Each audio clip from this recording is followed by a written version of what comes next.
Yes, just like that. This will be more than enough to assassinate Varka. I'm going to assassinate Varka.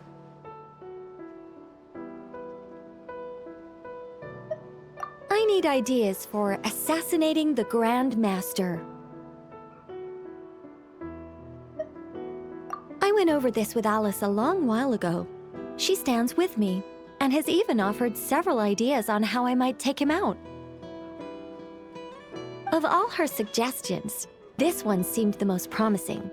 Bring a full cart of Mondstadt's newest dandelion wine all the way here, and then, before Varka's very eyes, tip the entire cart over the cliff. Perhaps the monumental, overwhelming grief will make him collapse, or go drown himself in whatever other wine he can find. That doesn't sound like it'll work. Wait, no! Don't even think about doing something so horrible. When writing a novel, the author, naturally, seeks to be as extravagant as possible, especially when writing detective novels. If the opening lacks a striking turn, how is the rest of the plot meant to unfold?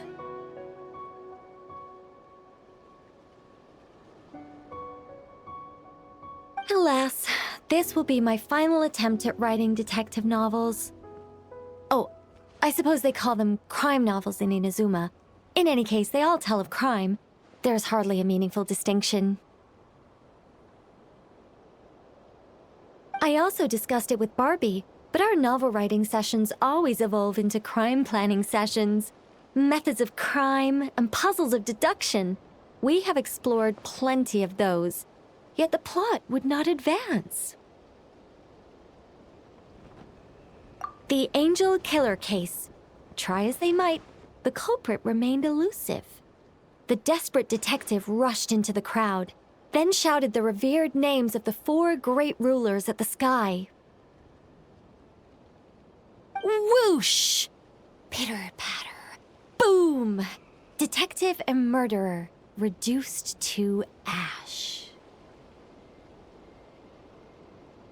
What kind of writing is that?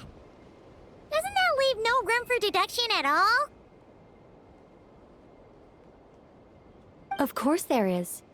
It was only through painstaking deduction that the detective finally discovered the names of the 4 great rulers, learning also that shouting them at the sky would inevitably reduce one to ash.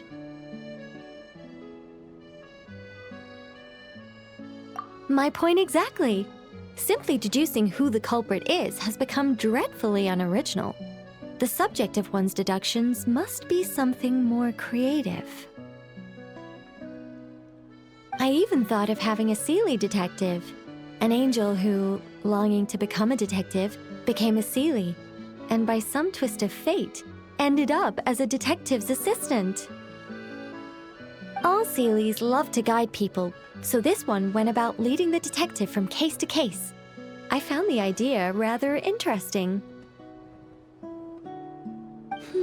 Come to think of it, the Seelie detective and the Angel Killer case seem far more interesting than assassinating the Grand Master. Never mind, guess I'll move on to work on that idea then.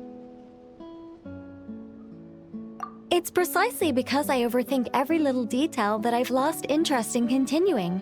Not to mention the mountain of words I'll have to write. The very thought of penning all those words. Oh, what a hassle. And I can't even get a ghostwriter for this one. I'll just work on the Angel Killer case instead. But how might the detective deduce the truth? Perhaps he could have a conveniently informative dream.